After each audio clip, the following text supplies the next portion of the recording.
So my first question will be about your childhood. So what was your childhood like? I read that you studied in Church Park initially in Chennai. Your father was a judge and he shifted to Madras. So what are your initial memories of the city and how was your childhood?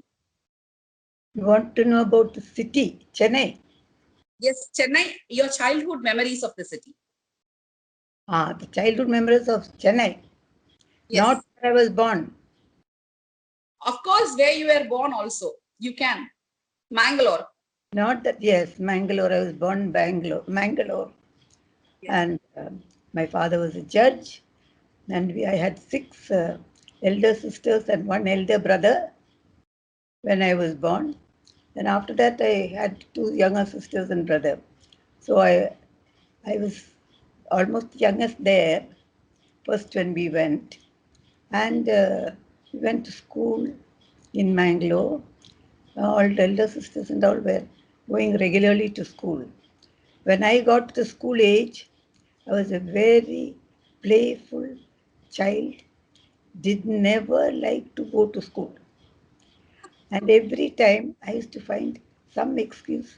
I'll say my eyes are burning, I do something excuse. And my mother will send me to my father and say, please say whether she should take leave. Father always like me and he say yes.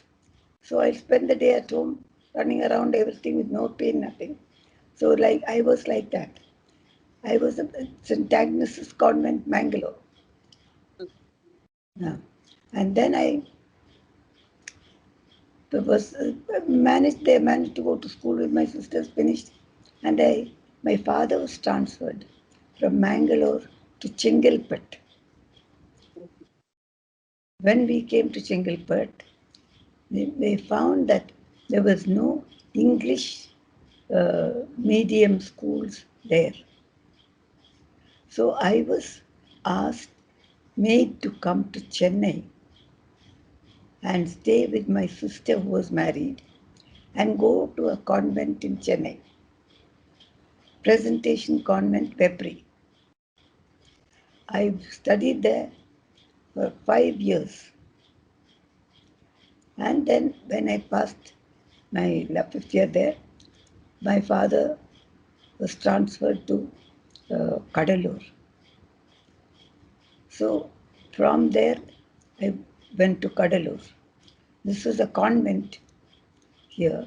Kadalur, I was put into a school where completely Hindu, Indian Hindu, and Member Subbalakshmi, no, not MS Subbalakshmi, the other Subbalakshmi.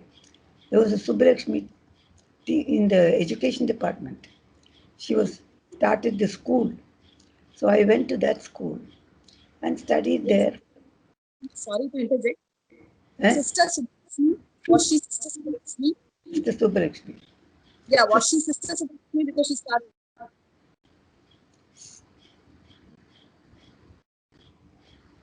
She was Sister Subbalakshmi who started that school. Yes, madam. I read somewhere that Sister Subbalakshmi, after starting this Vivekananda house home here, she also started a school in Kadalur. So probably it was school. Yes, her school. So I joined there, and there I had to learn talk in Tamil, a little more different environment for me. That was only actually for 5 to 6 months, because after that, my father was transferred to Chennai. In Chennai, when I was going to Subbalakshmi's school, my sister and all were going to another school. I was put in here. I do not know why. I learned a little Sanskrit and all this. Anyway, I came to Chennai and we were put into Good Shepherd Convent. Me, my 2 sisters and brother. We were living first in Holloway's Gardens, which is the present that school where you get all this handloom house on Pantheon Road. Okay. Yeah. That was Holloway's Gardens at that time. Large compound, very big house. That's where we stayed. There I lost one sister who had a cardiac problem. But first 2 3 months before, between our returning to Chennai and our joining school, I was at home only. Then we joined the Good Shepherd Convent.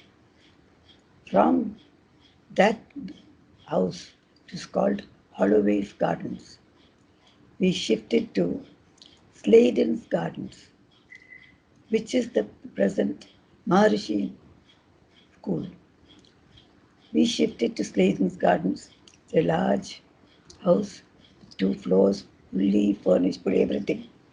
So we were staying there.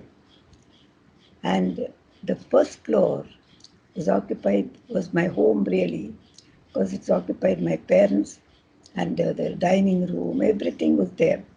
So people used to come there. Ground floor was where we children dominated. My elder brother was there, I was there, and my 2 sisters and brothers. We were all on the ground floor.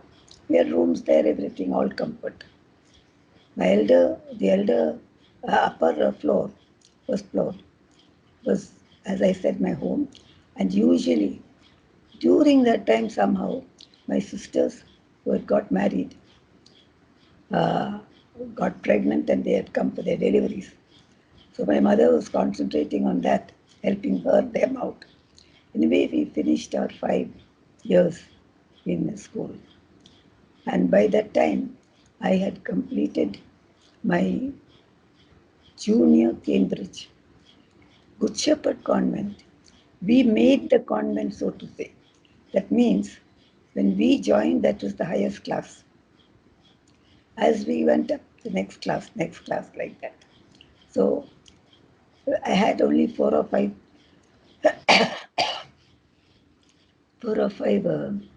classmates. One was to the TV group, TV family. One is this Murugappa family. Like that, 4 or 5. So I studied with them and we did the junior Cambridge exam. Passed that. After that, they said nobody was willing to continue studies there. Nobody was, they were willing to study. But senior Cambridge was not started there. So I didn't know what to do. But somebody told me that in Church Park, they were running the senior Cambridge. So I went and met the principal and all, got admission to senior Cambridge. During those last years in Good Shepherd, I was staying there and studying. So when I went to Church Park, I continued staying in Good Shepherd and going to Church Park. I was admitted in Church Park. There also only half a dozen classmates. One of them was Hindu Narasimhan's wife, Shanta. Shanta. She passed away, and then 2 other Anglo-Indians and 2 other Indians. I passed my senior Cambridge from Church Park. Then I wanted to continue my study. I chose the WCC for my further studies. I went from senior Cambridge exam is in December. We finish everything. January you're free. I went to my parents, who was in Jodhpur, Rajasthan. From here he retired from Chennai and is posted to Rajasthan, Jodhpur. So I went for my holidays there. I was 6 months there. And while I was there, my father said, you shouldn't sit doing nothing. We learned some mathematics, we learned some typewriting. So I did maths. And my maths teacher was very happy with me. And did my side by and then enjoyed. I had already applied to WCC for my group. I was very keen on joining medicine. So I asked for the medicine group from WCC. They said, okay, you just call us come in July or June or something. And then we'll admit you. I left it at that, forgot all about it. Then came back to Chennai by end of June. I went to WCC and they said, oh, we are giving you another group, logic, history, and something. That your group was gone. Then with my father went round to all the colleges. All had closed, no seats anywhere in this my group. So I came back and joined WCC for that group, logic, history, and all that, and passed intermediate.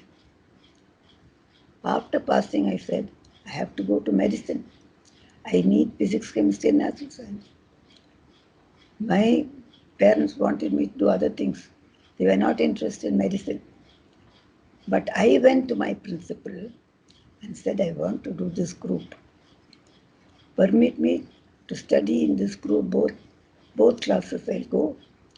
This group, please give me. She gave me the permission. She allowed me. So I did all the subjects in 1 year and completed my intern, satisfying the requirement for the medical college. Then I went to looked out for my registered and all that, and asked my admission and all. We had an interview, I was admitted. In those days, women were free and women were invited. They wanted women more, that sort of thing. So I joined them. And there also I continued to stay because I was used to the hostel, out in Good Shepherd Convent, and continued in medical college. So 1, 2, 3, 4, 5 years. I finished my medicine. And then my father was in Delhi. Went to Delhi from Rajasthan. He had come to Delhi. It was near Transport Licensing Board. I stayed there. So instead of doing nothing, after passing, I joined the Irvine Hospital as for house surgency, and I joined the Irvine. So I was first at home, then I was in the house surgeon's hostel. And I worked there till 1.5 years, like that. I worked there. My father retired, came back to the south. He was in Chennai for some time. I was with him. So again, I was doing nothing. So I can't sit doing nothing. So I saw an advertisement in one of the hospitals where I worked temporarily, asking for assistant surgeons in a mission hospital in Pittapura, East Godavari district.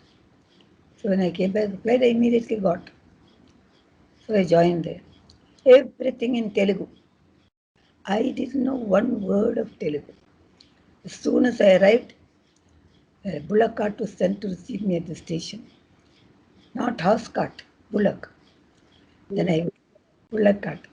Then I went to my residence, had a bath, and as soon as I got ready, I had to come down and do the OP. What did I understand what they are saying? Some gabbling, blah, blah, blah, blah, because I didn't know one word of the language.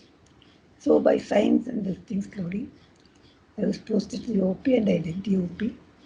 9 o'clock at night, we went for our night. Upstairs was our residence. We were staying there. By the time I went upstairs, on the very first day, I found an old gentleman sitting in the veranda of our residence. I found out that he was a Telugu munshi. They had appointed somebody to teach me Telugu. On the very first day of entering there, I started my Telugu lessons. Daily he'll come after our work. It's after 9 p.m. And for 1 hour I'll have Telugu lessons. Then continue. I learned Telugu to write, to speak, read, speak. And these people made me sufficiently efficient to talk and teach in Telugu. I was teaching bacteriology in Telugu. So I was there for 1.5 years. Then my brother, who was in Chennai, he was in the secretariat, he was an ICS officer. He said, you can't go on like this. You must join service. So I joined service according to it. So I had to go to Chennai, join service, and I was posted in Tirumani Leprosy Sanatorium. When I go there, I have a quarters there on top of a hill, 120 steps to the hill.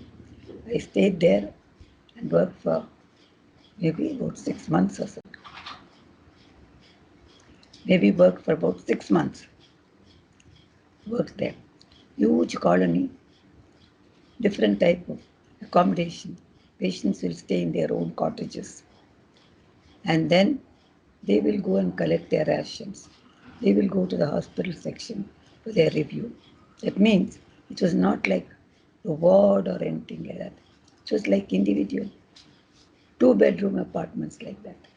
So I was staying in this place. I managed there. Then my admission to the service came. From Chingalput, I came to Madras, Chennai, and joined the service. You told me about childhood. I have reached 20. Okay. So you saved me from asking a lot of questions there. Uh, I read somewhere that your family was, you also told me your family was not initially interested in you taking up medicine. So how Yeah. did you how did you convince them that you could study medicine? I never convinced. I just did it. That's all. That is when I finished senior Cambridge. I couldn't get that subject I told you. When I passed my history, natural science, and that other group when I got, when I passed that, my father said I should go and do zoology honors in Presidency College. So then he got me admission. But I said I won't go. So there were different, what shall I say, things planned for me. I went straight and got this other uh, group, passed that, and yeah. Then also, no medical. I went straight and go to medical college. Everything I did and got admission. So everything you did on your own. That's really amazing. A self-made woman. Great. So what was your experience kind of in Madras medical services? How long did you work with the Madras medical services? I worked from, I joined in 51. Joined in 51. I retired in 78. So first I was in Madras Medical College and working as one of the wards with the list. Then I applied for my MD. I passed that MD General Medicine. Then I was continuing to work there. Then I was interested in psychiatry. So I went to England and got admitted into one of the hospitals there. But meanwhile, in 2 months, my father was seriously ill. I had to come back and then attend to that. Then I rejoined my service because I was on leave. Rejoined my service.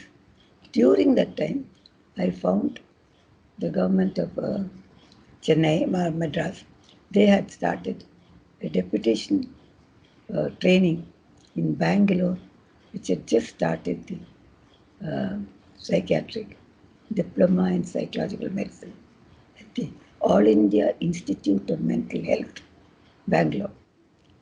So I went there, 57 to 59. I studied, passed. And the moment I came back, they posted me to the mental hospital. So I worked there first, and then I was made the superintendent in 61. Till 78, I was the superintendent. I worked there, did all. That is necessary. That's how it happened. Okay. So, when you said about joining this psychiatric course, did you used to know that you were the first woman to do so? No, I never knew anything because NIMHANS had already started. I was the third batch, NIMHANS. NIMHANS, first batch, there was one lady. She went away immediately to Nova Scotia. Oh, Newfoundland. Went Newton. immediately. Yes. Then I think after that there was no other lady. So I was the next. But I never knew about what's happening in the country. I was only interested in psychiatry, wanted to do psychiatry. Was interested in the subject because when the final year of medicine, we have a posting in psychiatry. We are sent to the mental hospital and then we have a class. Now, to take a class, you must know something. But nobody knew anything about the cause, about the treatment, nothing. So, whatever it is, they were doing their best. So, when we went to the class, big hall, we were all sitting. Then there's a stage. There are patients were brought there, 8 to 10 patients, all and filthily clothed, looking filthy, wandering around, gesturing, posturing, talking to themselves, sometimes hitting each other like that. He said, and all that this, they would get some sedation if they're violent, something to sleep, nothing else, no other medicine. Food, they whatever the hospital gives. And there were problems like some may refuse food, some may throw away. The attendants now have that liberty to take away their, all these things. All kinds of, what can happen in any place like that.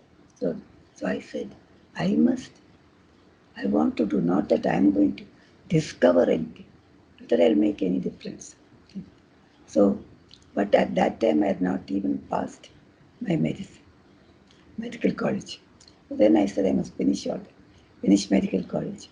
Then immediately I wanted to go to UK. Then my brother was in UK. When he consulted somebody, that gentleman, that doctor said, please tell her to do medicine first, postgraduate, then only do psychiatry. Give a better basic understanding. That's better. So that's how I did my MD, then did my DD. And then medicine. And then finally you took up psychiatry. Okay. So, what was your first experience as a doctor in Madras Mental Hospital? Because you said when you were trained, you came there and thought it was very pathetic and you wanted to make a change. But when you joined Madras Mental Hospital, what was your initial, experience from the hospital? See, I was posted to the female section. Number of patients in that ward, 150 patients or something. I didn't know what that new drug had come by that time, which was giving a lot of help. Patients were becoming calmer. This thing. So I was there. I had a nurse and attendants. That's all. So I had to look after these people. I didn't know how, what. At least giving the medicines okay. Then I said, let me at least do something. Every patient, I took up the case sheet, studied the case sheet, and then put my observations at that. So I know how the illness started, what the illness was they right, angry, this thing, like that's all. Whatever it is they read. Every day I used to finish about 15 case sheets. In 10 days, like that, I finished that 150 cases. I knew these patients a little better. So during that time, I found one lady, nice, pleasant lady, sitting nicely dressed, okay, smiling. She was talking very nicely to me. And then I said, uh, why are you here? My children come, they see me and all that. And I didn't want to ask her, ask the nurse, why is she here? Tell the relations to come and see me. So they came. They said, what's wrong with your mother? Ma, she can't remember anything. What is it that she cannot remember? See, my sister got married. Somebody else got done. I said, when she got married, when there was somebody born, did you call your mother? Did you invite her? But no, we didn't. How do you expect her to remember something which she's never known? Take her away home. She's perfectly okay. And that lady was taken home. And that lady invited me for dinner, which she cooked. I was so happy. Eh? Yeah. That's so So I said, all these people, need to be seen very carefully. And from the report from the nurses, I asked everybody, how are they, how are they, how are they? I could understand when they were sufficiently recovered, not completely, but able to be managed at home. They should go home. That's a better place for them. That's really amazing. Because you people have the outlook that once a person patient goes into the hospital, there's no way that they can come out and lead a very normal life. That was not the case before probably you took up the hospital matters. What do you think? Do you think that it is still taboo about discussing mental health issues in the society? It is still, but not as taboo as before. You know, where, this thing, patients are admitted. There is a committee which admits them. That means all new cases that come in are seen by a committee. What is the seeing? Just 1 minute of admitted. Then when they are better recovered, then the same committee comes and then discharges them.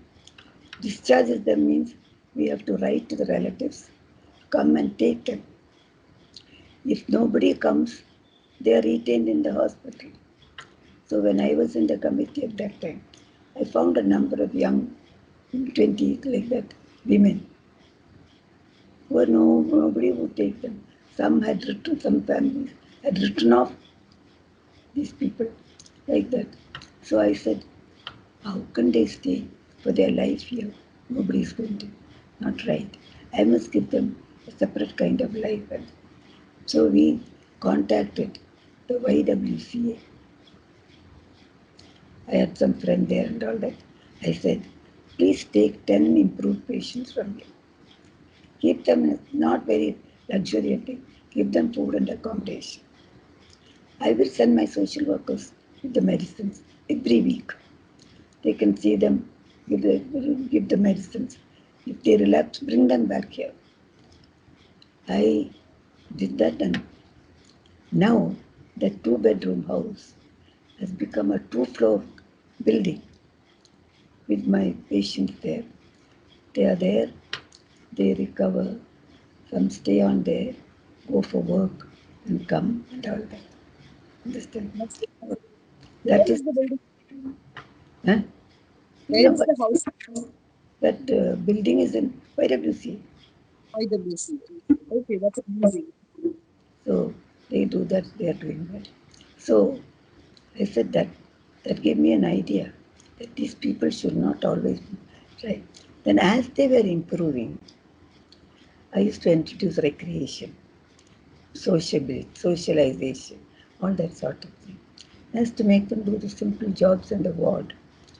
Then at that time itself, see, occupation was supposed to be the main this thing in treatment of mental illness. But they must be in a position to do the occupation. That is even England and all that. So they had their spinning, weaving, uh, mattress weaving, tailoring, um, making mattresses, uh, book binding, carpentry, all kinds of things. So we used to send the patient there. At that time, sharp after breakfast, we'll go there. We'll do the work, come back. No communication. That's how they wake me. So like that, I went to the weaving section one day. And I was looking at everybody, and the weaving master came and pointed out to one patient. He's a very good weaver, 20 meters of cloth he used every day and all that. And he went away. So I looked at this man. I talked to him. No answer. I touched him. No response. I called back the weaving master. You said this fellow was doing such good work. Not even talking to me, not even. And he looked at the left and wall, weaving. Something was wrong. He just corrected it. Immediately this boy started working. So what was wrong there? This boy was able to work, but he couldn't ask his master, something wrong here, sir, what should I do? Communication. Communication was it. last. So I said I'll take the best cream of every section of the working section, occupation. They made a small little extra, what we call the industrial therapy center, I used to call it. Put the patient there. They have to come, male and female. They have to come every day. They come and they are told where to sit. Identity, who they are, their area.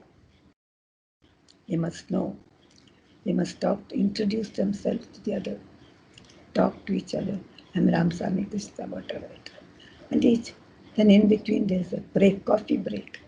During the time they chat. Then they are given some job. We started with paper cover make, paper cover lab. The மருந்தெல்லாம் கொண்டு வரணும். So that. And first we are making, I was going around, going to little shops, asking for orders. Orders. Then we asked them people. After that, I got a very good psychiatrist who was interested in this. He, with him and a social worker, uh, we started by, we had a paper cutting machine. Then from there, how to make this. And we were making these paper covers for Tiruthalli and Tirupati temples. Some money. So little by little, we improved our work and marketing. We were making detergents, soaps. Women were doing all kinds of fancy things. So finally, the last thing, important thing was uh, bread, bakery. We So started all this happening in the industrial therapy center. Industrial therapy. All this was happening in the industrial therapy unit. industrial therapy. These people will come there, they will work, and they will get a salary. Oh, Those people were not getting any salary. So that salary is put in their account, all those things. When they are discharged, they take it home, otherwise, all that. So they were bakery. We started making bread. We got to normal bakers from outside. They trained our patients. They went away, and then we were doing our own, and then we were supplying bread to the hospital. Then we wanted to make enough bread and supply to other hospitals.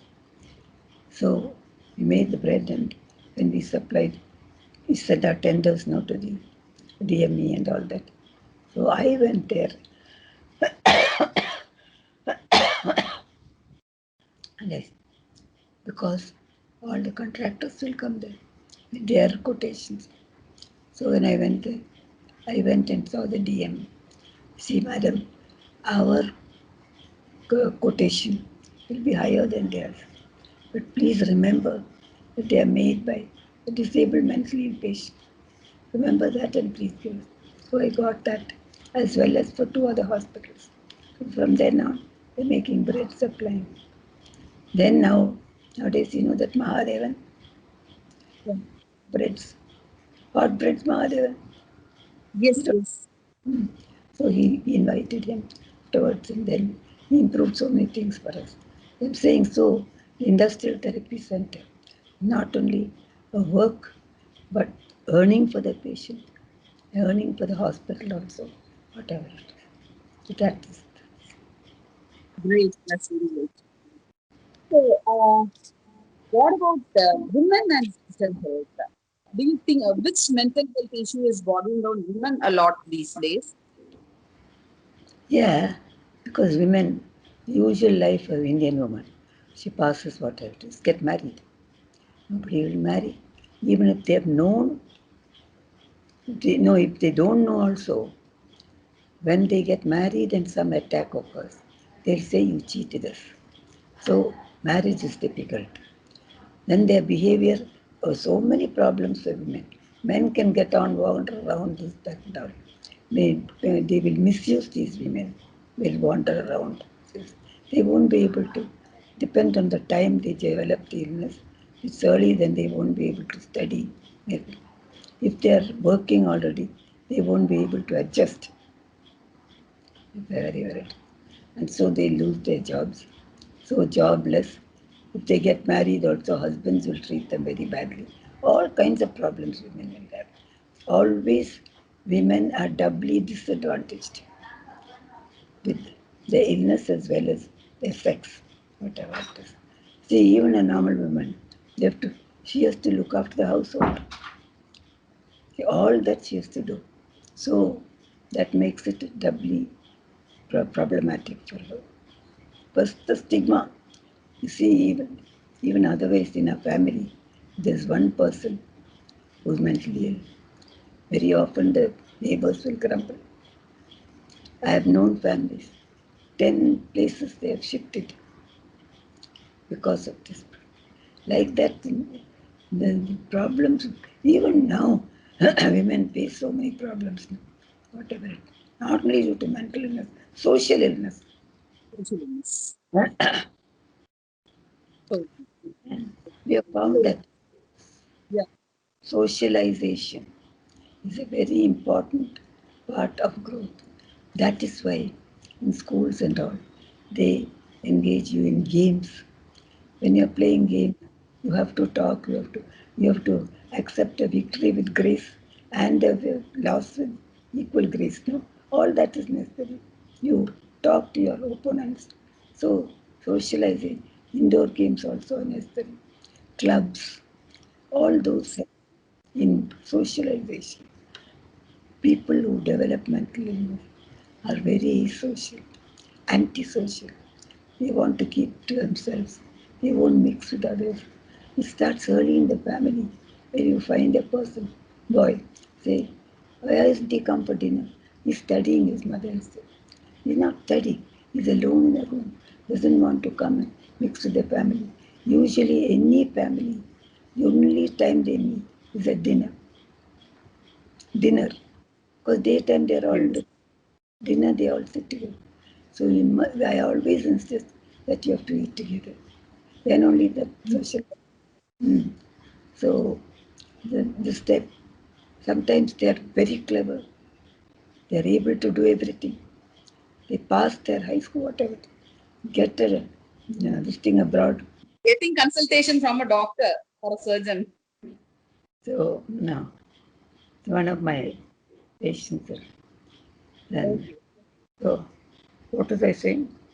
We were talking about mental health issues for women, and we were talking about socializing and the problems. Women's position, and it all depends on which part of our country you are. See, in some places relaxed, some people, like that, more strict, more this thing. Some if you marry and the husband dies, you can't marry again. Some places you can marry. Like that, there are hundreds of things restricting women's. Yes. Yes. What about start? I want you to talk about how you started this start. What pushed you to start the organization? See, I came to a stage in mental hospital when patients could be trained, they could work with adequate, proper environment and proper treatment by the person who's looking after them. So they could be made to work and earn their living. So next they must be trained to live by themselves. So first we put them in a hostel. Later on, we must get them to see that they are able to stay, go out, work up, that sort of thing, and know all about financial. But nobody generally has the concept of going beyond the stage of manageability. That is, you have a patient very disturbed.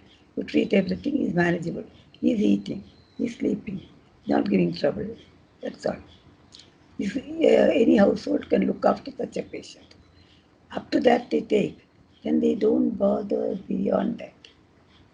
So I said that's not right. That you're wasting lives by making this. So you study that patient, see how you can make them work.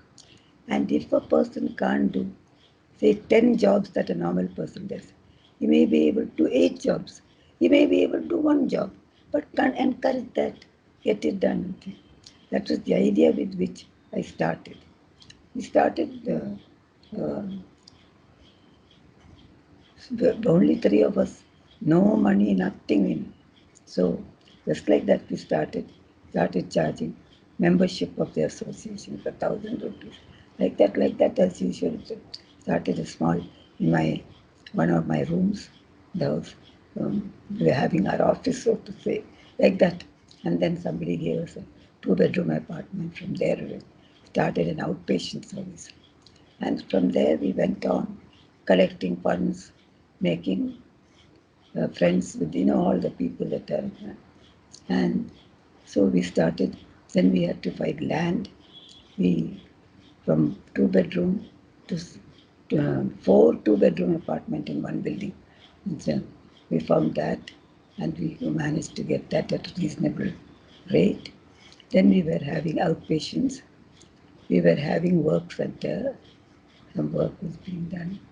We were having treatment. Everything was being done. At the same time, we had what is called aftercare homes.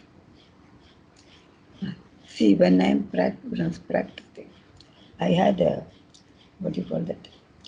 Patients coming, their relations. I cannot stay with this person anymore. What should I do? Where will I go? I don't have any place, only my house. So finally, I got a friend of ours, mine, to give us an old building which has been rented to coffee house or something like that. So they gave us that building. They are very good. Not only gave us the building, but organized for the administration, everything. So I don't have to look after all that. I put patients there, and men and women, women downstairs, men upstairs, like that. And I said, I had no idea of how to give them work. I didn't have anything, occupation. So I thought, let the women do the housework. Let the men do the outside gardening, those things, so many things. So like that, these people were grinding, making idlis and all that sort that went on. One patient's relation was a chalk maker, chalk in a school. So for that he was making. And he was making colored chalk and uh, selling to schools and all that. So he came and taught us. So we started with chalk making and we were doing that. Then we were doing other different patient relations, teach us something. Somebody came and taught us penile, penile, like that, and we made. So after I started SCAP, I continued that thing. And we found, very strangely, that patients were kept there. They became much better and they were discharged without any effort on our part, only same medicines. So some freedom. Ponda. Juice. Ponda. Ponda. So uh, they said, so they were able to feel free, mix with people. Something I do not know what made them. And we used to send them home also when they had recovered, when the people were willing to keep them, take them, that sort of thing. So like that in Scarp also we started. So for land in Scarp from this place, I asked Jayalalitha and she gave me that land in Nanagar. And after that, Dr. Tara built that. It's three floors. Ground floor is reception and OP. First floor is mostly a residential. Second floor is for vocational training, occupation, like that. So, so that is how slowly one by one we built. Now they have expanded to training people. Uh, Three ideas we had when we started. One is rehabilitate, two, research, three, educating the public on the subject of. So that's going on there. So expanding and so on. So I cannot. I used to fall sick often. All kinds of problems. After that I left and Dr. Tara. And then after that also I was continuing to go. But I had some serious problems. So Interesting. So, educating the public, when we were talking about the three ideas behind which you started START, what about the outlook now, especially when it comes to uh, popular medias? Do you think the medias have changed the way that they are portraying people like this? Medias, see, some are good, some portray the positive points only. Positive points. Some portray only the negative points. And without understanding the whole thing, situation, particularly of institutions, they don't teach them well, they don't go into the. If you're giving me 10 patients and one body has rice, what will I do? Something like that. No funds, they expect them free. So without going into all that, they just condemn the thing like that. And I feel many of them don't have the concept of psychiatry, what it is, what is organic. Some are due to real changes in the brain, things like that. If you have a head injury, if you have some fever, viral fever, even this COVID, they say after the time you can get neurological and psychiatric complications. That is the thing. I don't blame them. They want some, what should I say, glamour from that thing. That's also there. But I don't know, people like to read that. Some people hate, but it's a varied thing depending on that. It's it. I'm just getting a little bit curious. Why weren't you interested in going back to your the place that you were born? Probably you'd have had your relatives there. Why did you plan to settle down in Chennai after your married? No, I went with my father. Where my family was, I was. Up to uh, senior Cambridge, junior Cambridge, it was with my parents only. Yeah, although in hostel. So where else can I go? How can I go back there? By the time the state divisions, state, Kerala state, Chennai, like that, you can come. Yes. How can I go to a place where I've never lived? Never lived in Kerala. I know Kerala because he goes to go there for vacations and things like that. So wherever you are, grow up and it's not very different from Kerala.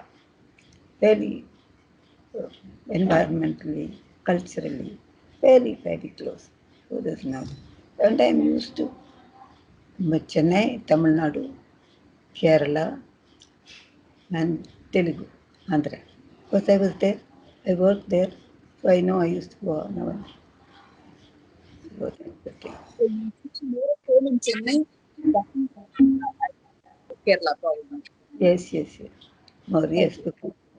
So, a few, two or three more questions are there. So one is about the palliative care centers that you have started. There are three of them right now, which are being managed by YWCA, I think. So what motivated the idea of starting palliative care centers? Not palliative. It is Yeah. not, it is aftercare homes. Oh, that we were talking about, the aftercare homes. Okay. Okay. So are there three of them now? We have in uh, uh, Bhavishya Bhavan, Tirverkadu, Okay. for women Okay. and senior citizens. They are there. Okay. When they improve in every way, only some behavioral problems, families finding it difficult, we put them there. Then we assess them, find out what's their problem, find out in the family what. We counsel this thing, that thing, we get well and go back. That is aftercare. And those who have nobody, of course, we have to look and try to find. There are many people who have nobody. We assess them, then we address their relations. After serious attempts, we are not. We take them as our own, and we want to train them into in some kind of work or other. Maybe a nurse, maybe a caregiver, maybe a cook, maybe anything. Train them and find them a place outside where they can earn their living. Then we can follow. So, So, I read somewhere that you were part of the panel that planned the prison reforms. yeah, yeah, yeah. Can you prison. talk about the panel? No, Justice Mullah, A.N. Mullah. He was there, and two or three prison officers were there. Social, uh, this thing, um, what do you call that thing? Central government of India, social aspect. No, there's one. Uh, what do they call it? Um, human resource. I don't know what. Social, this thing, social responsibility. There is one. What should I say? Social welfare board. Ah, How that's is right.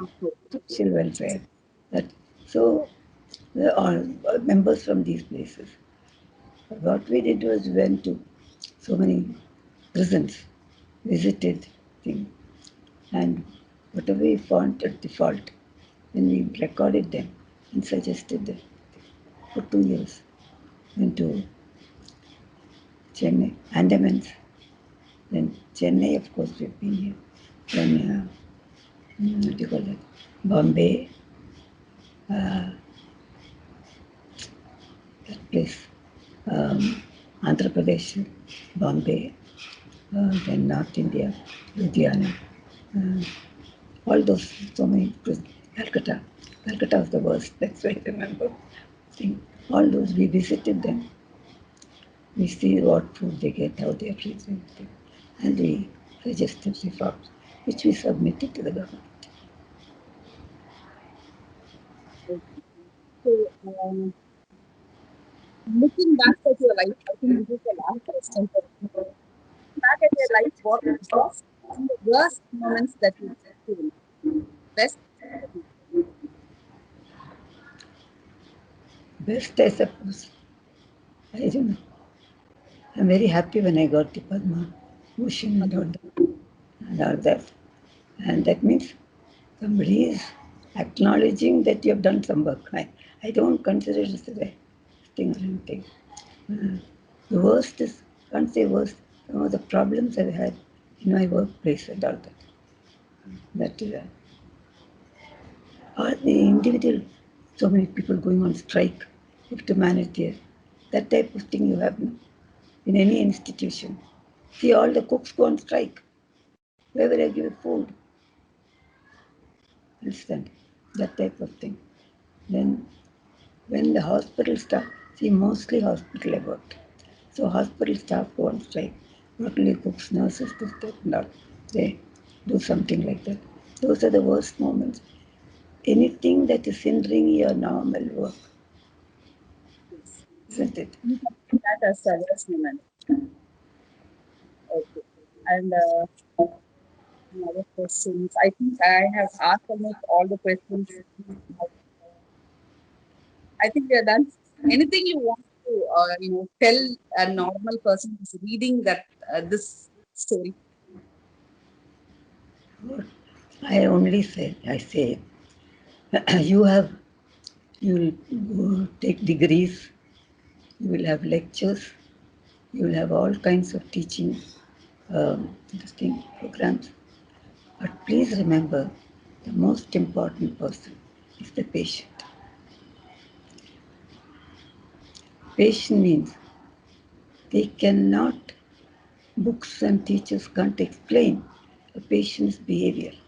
They become, they're angry, they are this thing, this thing. But still, unless you have the this thing to observe and observe at different times, maybe I know, for instance, when my boss was doing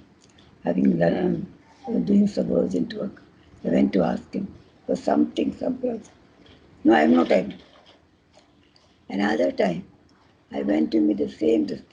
Oh yes, come and sit down. And you know, each person's mood will be different. So like that, I am. What should I say? What was I saying? I forgot. Ah, what was I saying? You were telling about this, what is the message that you are giving people? Yeah, messages. Your first book is your patient. Your first lecturer is your patient. Don't forget the patient. Just listen to that. Don't bypass the patient. And secondly, every case has to be treated with kindness, affection, love, all in speech, in every way you have to approach a patient. Nurse will go and say, open your mouth. కొంచెం వాయి కొంచెం తరమ్మా ఇచ్చేసరిక like that. Very, very makes all the difference for the relationship between the patient and the doctor. For psychiatry, and what happens in many cases is we misunderstand people. Half the troubles is due to misunderstanding, misinterpreting. Yes. So beautifully said, ma'am. So thank you so much for your time. We've spoken for about 1 hour now. Welcome. So thanks for this time that you have spent with me. I have written a small book called Mudal Pengal, which chronicles the first women, women who have broken the glass ceilings and come a different path. And, I've chronicled about 45 such women in my first book. And this interview that I've taken is for the second part of the same book. It will be Mudal Pengal. And I'm really glad that I spoke with India's first female psychiatrist. And may you live longer. You people are like precious to all of us. We would love to cherish people like you. Thank you so much. Thank you very much. You're going to write in Tamil. Huh? Yes, I'm going to write in Tamil. I will send it to your the number that the mail ID that I've got. I'll send the link there, and I'll be very thankful if I get a few photographs of you. I will talk to your assistant probably, and I'll try to get some photographs from various times of your life. I think that will make the story much more interesting to read. Thank you so much. Okay, thank you. All the best.